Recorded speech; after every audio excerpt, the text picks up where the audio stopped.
You turn off the light and your bedroom becomes a different place. The dresser becomes a shape. The chair becomes a shadow with shoulders. Your heart rate ticks up before your brain finishes the sentence, "It's just the chair." You know that. Your body doesn't seem to.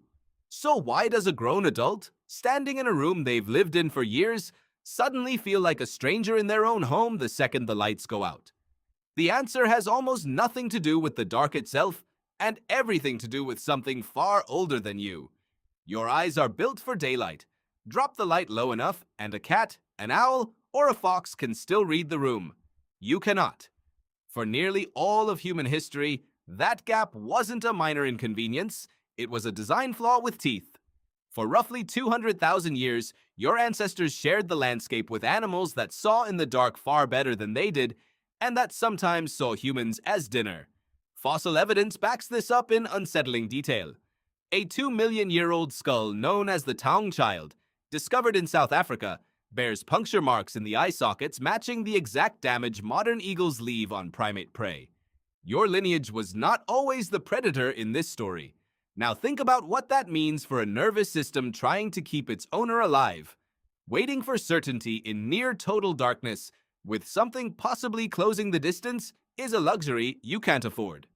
The evolutionary psychiatrist Randolph Nesse has a name for the solution natural selection landed on: the smoke detector principle.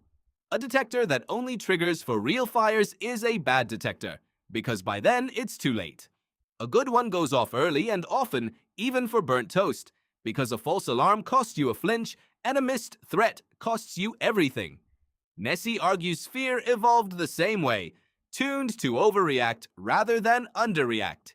That tuning hasn't gone anywhere. You're running ancient software on modern hardware.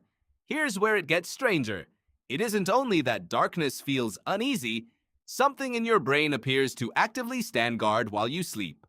In 2016, sleep researchers Masako Tamaki and Yuka Sasaki at Brown University studied something travelers have always noticed. The first night in an unfamiliar place is always worse than the second. Scanning volunteers over 2 nights, they found that on the unfamiliar first night, the left hemisphere stayed measurably more alert than the right during the deepest stage of sleep, and sleepers woke faster when sound was played to the ear, wired to that more vigilant side. By the second night, once the room felt familiar, the asymmetry vanished.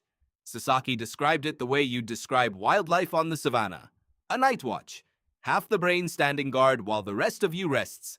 This is also why fear of the dark is so universal and so much stronger in childhood. In 1897, the psychologist G. Stanley Hall collected fear reports from over 1,000 people and found fear of darkness near the top of the list, peaking exactly around the age children begin exploring further from caregivers and become more physically vulnerable. The pattern he documented, long before anyone had the language for it, still holds.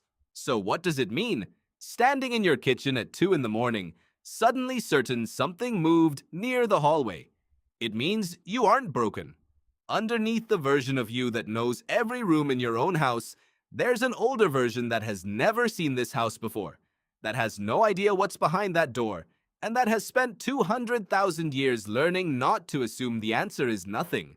Next time you flip off the light and feel that flicker of unease before your rational brain catches up, you're not imagining a monster.